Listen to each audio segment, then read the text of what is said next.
এর আগে করিয়েছিলাম রাসায়নিক গণনা চ্যাপ্টারটার 1, 2 এর প্রশ্নগুলো। আজকে করাবো 3-এর সংক্ষিপ্ত উত্তরভিত্তিক প্রশ্নাবলী। 1 নম্বর প্রশ্ন দেখো, ভর ও শক্তির নিত্যতা সূত্রটি লেখো। পেজ নম্বর 22-এ দেখো, ভর ও শক্তির সম্মিলিত নিত্যতা সূত্র।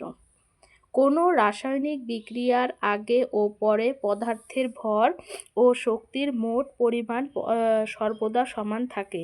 মহাবিশ্বে ভর ও শক্তির মোট পরিমাণ ধ্রুবক ও অপরিবর্তনীয়। প্রশ্ন নম্বর 2, 20 গ্রাম অক্সিজেন প্রস্তুত করতে কত গ্রাম পটাশিয়াম ক্লোরেট প্রয়োজন? অ্যান্সার দেওয়া আছে 51.04 গ্রাম। তাহলে 20 গ্রাম অক্সিজেন প্রস্তুত 20 গ্রাম। 2 নম্বরের উত্তরটা দেখো, বিক্রিয়ার সমীকরণ।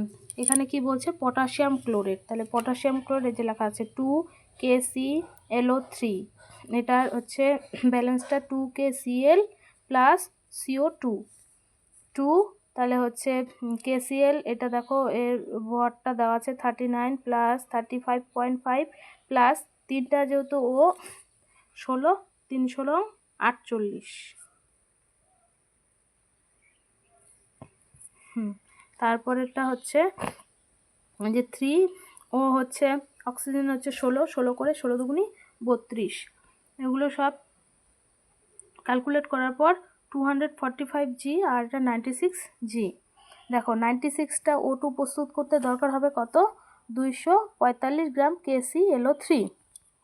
তাহলে হচ্ছে 20 গ্রামটা বের করতে হবে। 20 গ্রামটা বের করতে কি করতে হবে? তাহলে ভাগ, উপরে 20, নিচে যে 96 বেরিয়েছিল 96, কাটাকাটি করার পরে হয়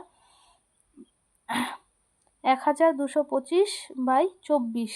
এটাকে ভাগ করলে হয় 51.04G KClO3। তাহলে উত্তরটা কি ছিল? দেখো উত্তরটা ছিল যে 51.04 গ্রাম। 3 নম্বর প্রশ্ন, 200 গ্রাম ক্যালসিয়াম কার্বনেট, এটা ক্যালসিয়াম কার্বনেট বিয়োজিত হয়ে কত গ্রাম CO2 উৎপন্ন হয়? দেখো বিক্রিয়ার সমীকরণটা লিখে নিব। ক্যালসিয়াম কার্বনেট CaCO3, এটার ব্যালেন্স হবে CaO প্লাস CO2। তাহলে হচ্ছে সি এর হচ্ছে এটার সেটা 40 প্লাস সি হচ্ছে 12 আর ওর হচ্ছে 16 করে 3টা আছে, তাই 3 16 48টা। CaO এখানে ওটা তো বেরোলো। তারপরে CO2 হচ্ছে সি হচ্ছে 12 প্লাস ও হচ্ছে 16 করে 16 দুগুণে 32। ক্যালকুলেট করার পরে 100G আর 44G।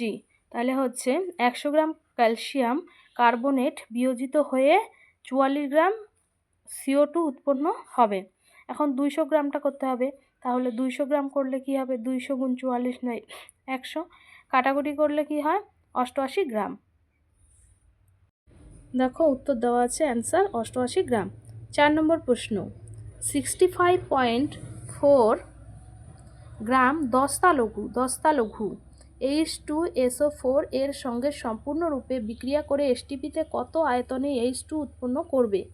তাহলে হচ্ছে এখানে কি দস্তা না, দেখো Z10 প্লাস H2SO4 এর ব্যালেন্সটা Z10SO4 প্লাস H2, এখানে 22.4 লিটার এসটিপিতে H2।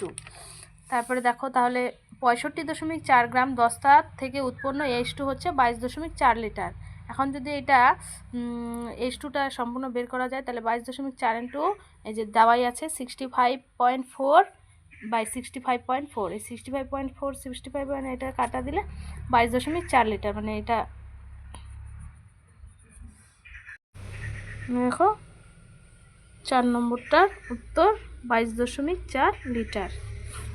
প্রশ্ন নম্বর 5, 14 গ্রাম নাইট্রোজেন হাইড্রোজেনের সঙ্গে সম্পূর্ণরূপে বিক্রিয়া করলে এসটিপিতে কত আয়তন অ্যামোনিয়া উৎপন্ন হবে? এটা ammonia, nitrogen N2 plus 3H2 এর হচ্ছে করা হয়েছে 2NH3।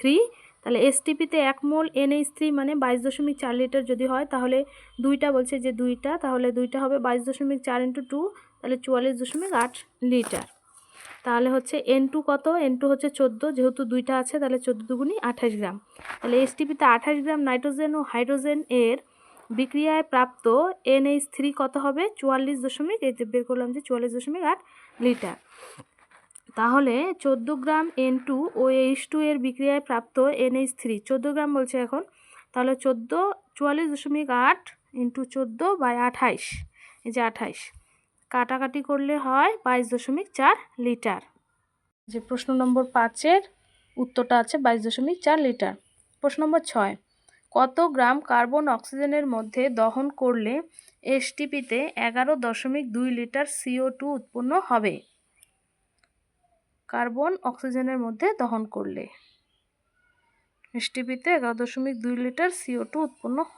উত্তরটা দেখো, তাহলে হচ্ছে কার্বন আর হচ্ছে অক্সিজেন বলছে, এই যে C+O2 CO2 হয়, তাহলে সি এর হচ্ছে 12 গ্রাম, এসটিপিতে 22.4 লিটার CO2 থেকে প্রাপ্ত সি হচ্ছে 12 গ্রাম, তাহলে 11.2 লিটার CO2 থেকে প্রাপ্ত, এটা ভাগ হবে 12 ইন্টু 11.2, নিচে হচ্ছে 22.4 লিটার, কাটাকাটি করলে হয়, এই যে এটা দিয়ে এটা 11.2কে এটা দিয়ে কাটলে হচ্ছে 2, 6 দুগুণ 12, 6 গ্রাম।